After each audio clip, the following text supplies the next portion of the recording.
Magandang gabi po sa ating lahat. Narito po tayo sa every Wednesday online service natin na panggabi. Ito pong yung lingkod, Pastor Romy Olaso ng Pateros Evangelical Church. So, kayo ba nakaranas na po kayo ng mga pangako ng iba-ibang mga tao? No? Napangakuan ba kayo? At tanong, ano nangyari sa mga pangako? No? Ano yung nangyari sa mga pangako? Kasi may kasabihan tayo, may maraming mga pangako na papako. Pero sa gabing ito pag-uusapan natin kung gaano po katindi ang mga God's promises na makakapagbigay sa atin ng talagang encouragement para patuloy na panghawakan ang mga salita ng Diyos. Pero bago tayo magpatuloy, isa sa mga pangako ng Lord, bibigyan niya tayo ng knowledge at wisdom kung tayo lalapit sa Kanya. Kaya tayo lalapit sa Kanya para maunawaan, maintindihan natin ang Kanyang mga salita. Tayo po'y pumikit, tayo po'y malalangin. Panginoon, maraming salamat sa buong maghapon na ito. Kayo nag-ingat, nagabay sa amin.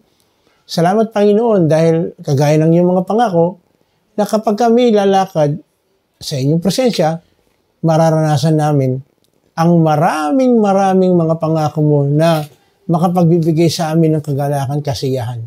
Kaya hayaan niyo po, Panginoon, sa gabing ito, kagaya ng sinabi ng iyong mga salita, pangako ng iyong mga salita, kung kami lalapit sa iyo, dudulog kami sa iyo, pakikinggan mo kami, at kung anong kahilingan namin, ibibigay mo po. Hiling namin sa mga oras ito, Panginoon, bigyan niyo kami ng pangunawa, pagkaintindi sa iyong mga salita, upang lalo namin maranasan, lalo kaming masiyahan, at tunay na makita namin ang iyong kapangyarihan sa pamamagitan po sa tulong ng iyong Espiritu Santo, ipaunawa niyo po sa amin sa mga oras ito. In Jesus' name we pray. Amen. Sabi po rito sa awit 119 verse 49, ang pangako sa lingkod mo, sana iyong gunitain. Pag-asa ang idinudulot ng pangako mo sa akin. Totoo po ito. Lahat ng mga pangako ng Lord sa kanyang mga lingkod, mula pa sa Genesis hanggang sa Revelation, ginawa ng Lord yan. Pinakita ng Diyos yan. No? Kaya nga, sa gabing ito, ano nga ba ang nangyayari pag pinanghawakan natin ang pangako ng Diyos? Mga pangako ni Lord, nagbibigay ng, isa-isayin natin, unang-una, ang pangako ng Lord, nagbibigay po ng kaaliwan. Letter A. Awit 119 verse 50. Sa gitna ng kahirapan, ang nadama ko ay aliw. Pagkat buhay ang natamo sa pangako mo sa akin. Labis akong hinamak nitong mga taong hambog, ngunit di ko sinusuway ang bigay mong mga utos. Sa mundong ito, marami tayong mai-encounter. Hindi sinabi ng Lord na kapag tinanggap mo siya, wala kang mararanasan na pighati o sabihin natin na kahirapan. Pero, ang maganda po nito, yung pangako ng Lord, hindi niya tayo iwanan, hindi niya tayo pababayaan. Kahit na sabi rin sa verse 31, labis akong hinahamak nitong mga taong hambog, ngunit di ko sinusuway ang bigay mong utos. Bakit?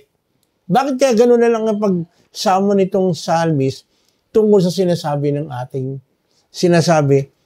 ng kanyang mga salita? Pinanghawakan niya pangako kasi bakit? Ano ba sinabi? Sabi sa John 10:10, dumarating ang magnanakaw para lamang magnakaw, pumatay at manira. Naparito ako upang ang mga tupa ay magkaroon ng buhay na masaganang lubos. So, mismo ang ating Panginoon sinasabi niya, merong kalaban. Umiikot siya.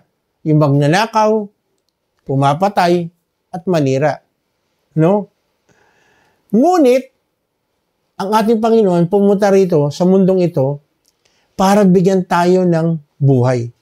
Buhay na masaganang lubos. Again, hindi po sinasabi rito na wala kang magiging problema.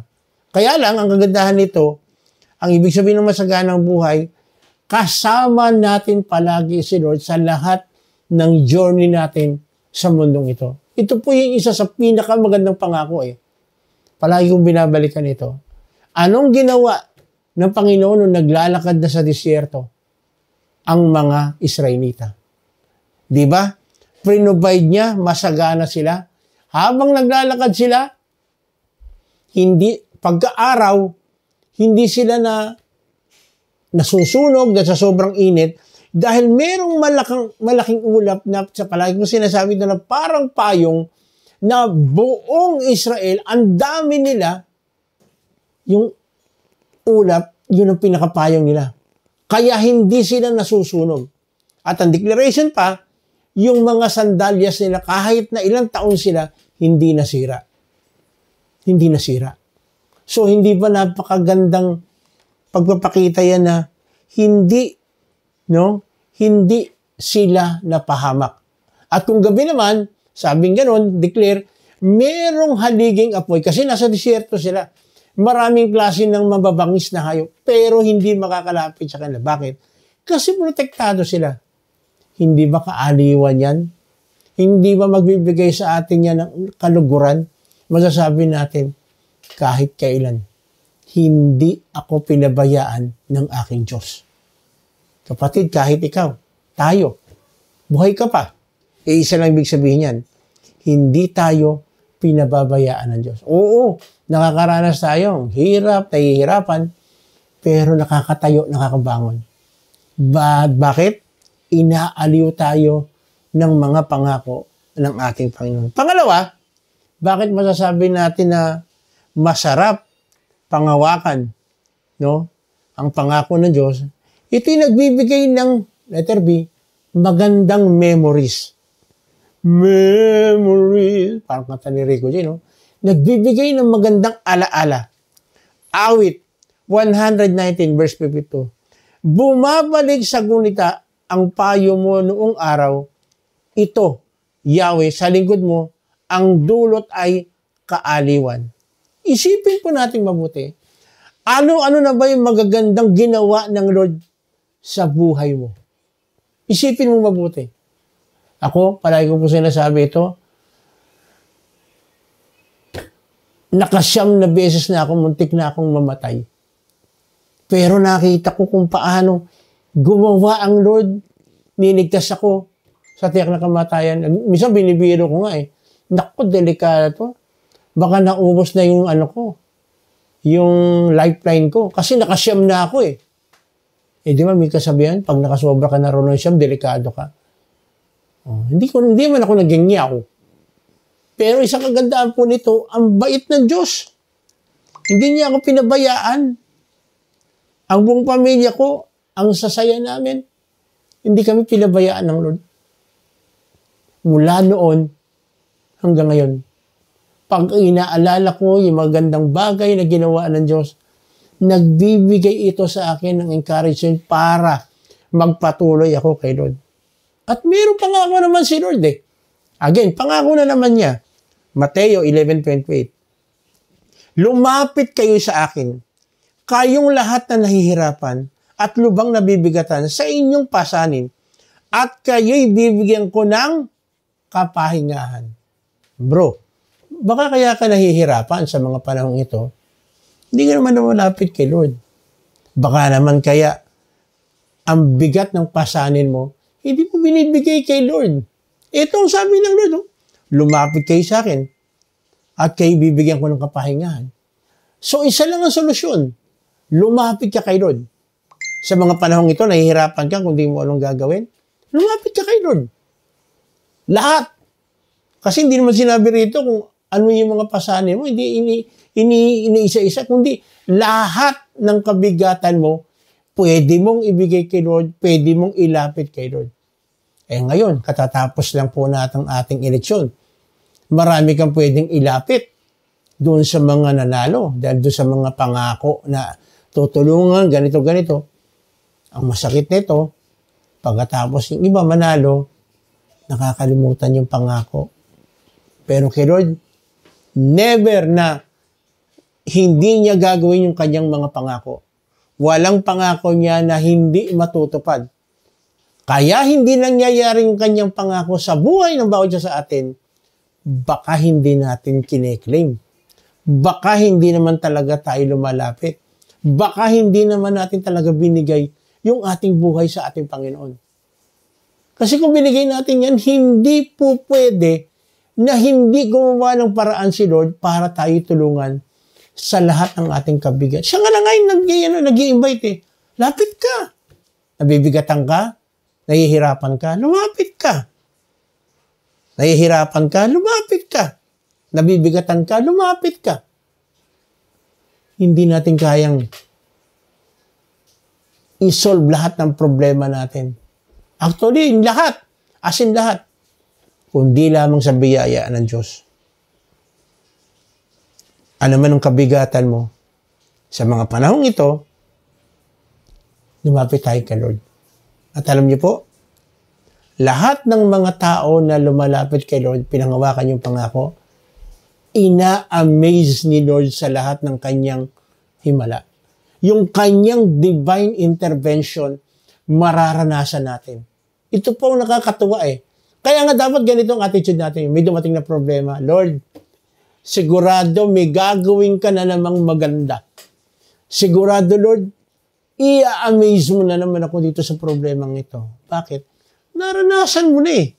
Diba? Kaya nga sinabi, meron tayong magandang memories kay Lord. No? Kaya pag may karamdaman, naku, replay na lang ito. Bakit? Kasi minsan ka na nagkaroon ng problema na ganito. Anong ginawa ng Lord? Dininig. Kasi pangako niya yun eh. Baka kulang tayo sa pag-claim. Pag merong nahihirapan ka, Lord, sinabi mo hindi mo pababayaan ang iyong mga anak. Kaya umaasa po ako sa iyo. Of course, may part si Lord, may part tayo. Ano ibig sabihin? Hindi po pwedeng iasa mo kay Lord na hindi ka, ano ba sinabi mo? Lord, tingnan, bigyan niyo po ako ng kakanin. Ang tanong, nagtatrabaho ka ba? Hindi po pwedeng hindi ka magtrabaho. Kasi sa Biblia, ang mga tamad hindi pinapakain. Tanungin mo yung sarili mo, baka tamad ka.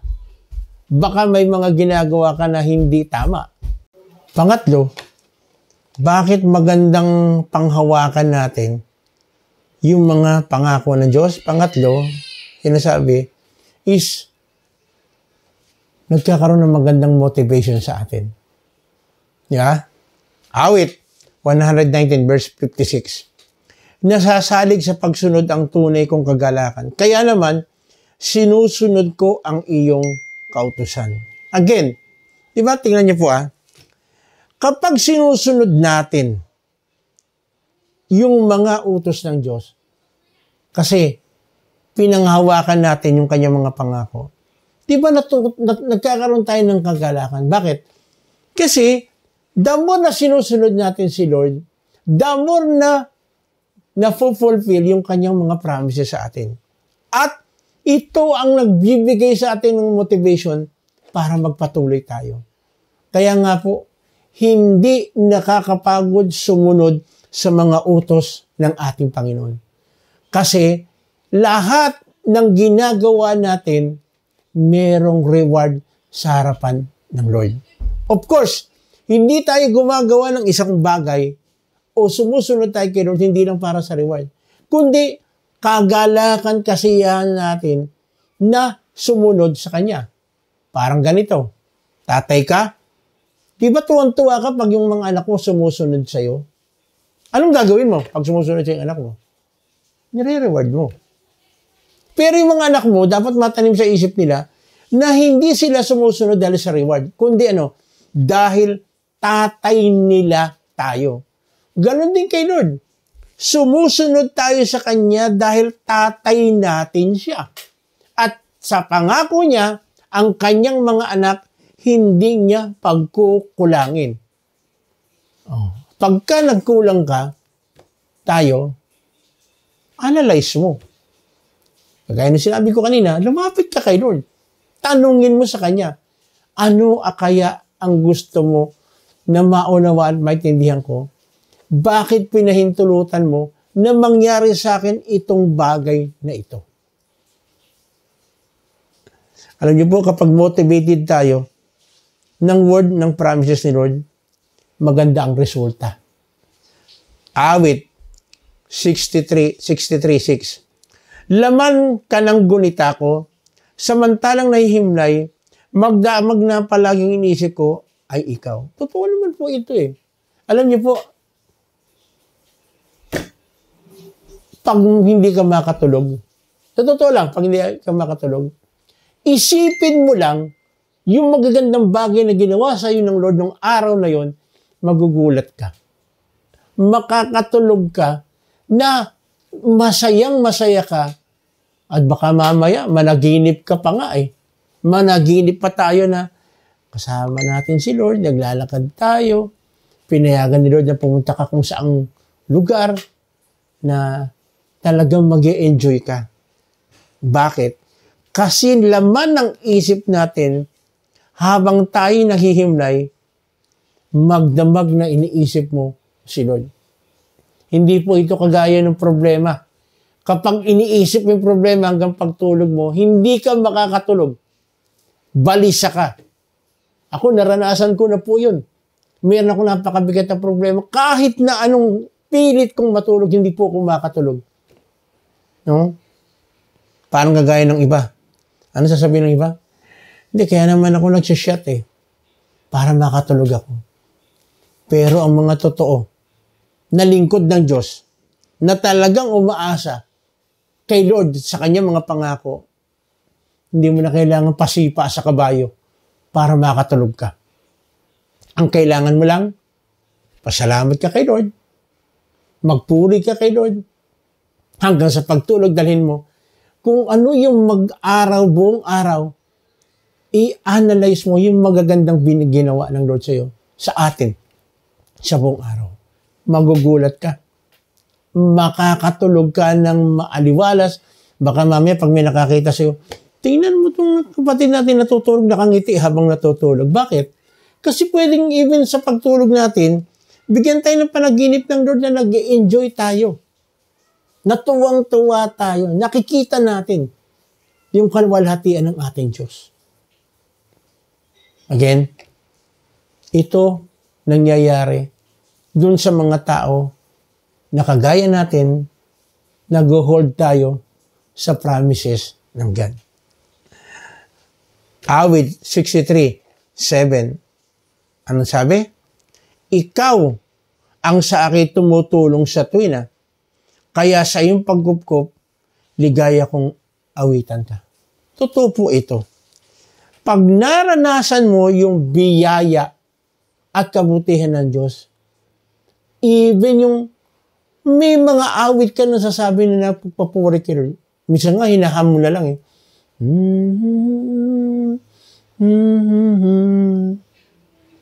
Hindi ka mapapagod. At maski wala ka sa church, kaya mong ngantahin yung kay buti-buti mo, Panginoon. Kahit nasa loob ka ng bahay, kahit walang instrumento, pero yung puso mo, nandun yung tinatawag na kagalakan mong awitan si Lord, magugulat ka. Si Lord, kapag nakita niya na maayos yung puso natin at nakita niya na tuwang-tuwa tayo sa lahat ng kanyang binigay, hindi po pwede na lalo tayong pagpalain ng ating Panginoon. Bakit? Kasi gusto ni Lord mag-enjoy tayo palagi doon sa kanyang mga pangako. Hindi po killjoy ang ating Diyos. Gusto ng Lord mag-enjoy tayo. By the way, ang pag-enjoy po, hindi po siya iinom ka buong magdamag na tuwang-tuwa. Hindi po yun. Kasi ang tunay na joy na nanggagaling kay Lord, kahit anong kalalagayan mo sa buhay, nakakangiti ka, nakakakanta ka. Dahil yung joy po nanggagaling sa puso eh. Iba po yung happy. Kasi yung happy ka kasi meron ka nito. Ang joy, kahit wala ka niyan, nag-enjoy ka dahil kasama mo si Lord. Yun po ang joy. Kahit na merong problema, merong joy, kasama mo si Lord. Dahil alam mo, sa iyong isipan, pangako ng Lord na hindi tayo iwan, hindi tayo pababayaan. Marami pang mga promises si Lord na mararanasan tayo. Sa totoo lang, kung panghahawakan natin lahat ng promises, sobrang joy ang mararanasan natin. Isang pinakagusto ko po na pangako ng Lord. For God so loved the world that He gave His only begotten Son, that whoever believes in Him shall not perish, but have an everlasting life. Napakagandang pangako. Sa mga oras na kapatid, meron ka bang mga bagay na hindi mo maintindihan? Tama-tama, nandito ka ngayon. Lahat ng mga hindi natin maintindihan, ang sabi ng Lord, ikonsulta natin sa Kanya. Lumapit tayo sa Kanya. Sabihin natin sa Kanya ang ating kabigatan. Makikinig si Lord. Lalo na nakita ng Lord na meron tayong tiwala, na meron tayong inaasahan sa Kanya, na naalalaman natin na ang pangako ng Diyos ay magbibigay sa atin ng kagalakan, kasiyahan, at tutulungan niya tayo. Anong sabi niya? Pag binasa natin kaya John 10:10, pumunta siya rito para bigyan tayo ng buhay, ng masaganang klase ng buhay.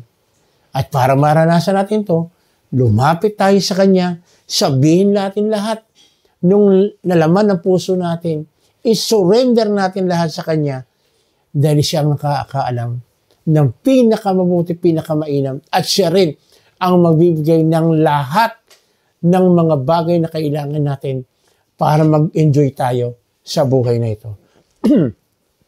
Sa pagkakataong ito, nalapit tayo sa ating Diyos, tayo po'y pumikit, tayo'y manalangin. Panginoong Sus, salamat po.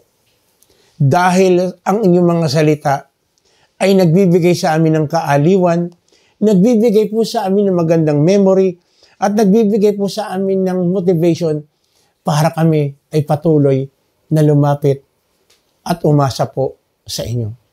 Lord, salamat. Dahil kahit kailan, hindi magbabago ang iyong pangako. Sinabi mo po ito noon pa hanggang ngayon, nangyayari po ito. Bakit? Kasi you are an everlasting God. You are the Almighty God. Kaya sa mga oras na Panginoon, binababa, sinusurrender po namin ang aming mga sarili sa inyo at kami po ay nananalig at sumasampalataya na ikaw lamang ang aming pag-asa sa buhay na ito. Kapatid, sa mga oras ito, meron kang physical na karamdaman, tamang-tama. Gustong-gusto ni Lord, alisin, palayain tayo sa lahat ng klase ng karamdaman. Sabihin mo sa Kanya, sa mga oras ito. Sige, sabihin mo. Sabihin mo. In Jesus' name. Sabihin mo sa Kanya. Salamat. Salamat. Lord, gusto namin makalaya sa lahat ng mga emotional problem namin. Tulungan mo po kami na matuto kami magpatawad at matuto rin kami humingi ng tawad. Kanino mang tao, matuto. Yes, Lord. Ilagay mo po sa aming isipan to sa aming puso na magkaroon kami ng kagaya sa iyo, Panginoon, na willing kami magpatawad doon sa mga taong nagkasala sa amin. At kami rin, Panginoon, ay magpakumbaba na umamin din kung kami nagkasala. Salamat, Panginoon, sa katiyakan na ikaw magpo-provide lahat ng aming pangangailangan. Kagaya ng iyong pangako, magtiwala lang kami sa iyo at gawin namin yung mga bagay na sinasabi po ng iyong mga salita. Palayain mo rin kami, Panginoon, sa lahat ng gawa ng kalaban para walang magiging hadlang sa aming paglapit at sa pagsamba sa inyo. Pagpalain mo rin, Panginoon, ang aming mga kapatid nagdiriwang ng kaarawan, anniversary. Dahil ikaw nakababatid ng pinakamabuti, pinakamainam. Salamat po sa extension ng buhay. Pagpalain mo rin, Panginoon, ang aming mga leader, magmula sa aming presidente hanggang sa pinakamababang nanunungkulan upang magkaroon ng maganda na takbo ng pamumuno ng aming mga pinuno para sa aming bayan. Pagpalain mo rin po, Panginoon, mga kapulisan, mga sundalo, para magampanan din po nila ang tungkulin para po sa inyo, Panginoon. At ulit, Panginoon, umaasa po kami sa iyo sa buong mga susunod na araw, kagaya ng iyong pangako, pangahawakan namin na ikaw ang bahala sa lahat sa buhay po namin. Muli, Panginoon, pagpalain mo pang bansang Israel. Dahil ikaw mismo nagsabi, ang sino man magpala sa Israel ay yung pagpapalain ayon sa iyong mga pangako. Sa gabing ito, Panginoon, inaangkin namin na gagawin mo, mangyayari lahat ng bagay na ito. Kasi hinihingi po namin ito sa pangalan ng aming Panginoong Sus. Lahat tayo magsabi ng Amen. Muli, ito pong yung likod, Pastor Romy Ulaso, ng Pateros Evangelical Church, nagsasabi, kung meron mo kayong mga katanungan o meron kayong gusto i-clarify dito sa pinag-aralan po natin, willing na willing po ang inyong lingkod, pati na rin po ang kasamahan ko dito sa Pateros Evangelical Church para i-deal po lahat ng inyong inquiry. At kung kayo naman, kung kayo naman po ay merong mga answered prayer sa hiniling ninyo sa mga panahong ito, please, inform nyo lang po kami. Dahil gustong-gusto namin marinig kung paano dininig ng Panginoon ang ating mga panalangin. At ito po ay magbibigay po sa amin ng kalakasan at kagalakan para magpatuloy sa mga gawain kagaya nito. Muli, ito pong lingkod, Pastor Romy Ulaso ng Pateros Evangelical Church, nagsasabing, pagpalain po tayo ng ating Panginoong Jesus.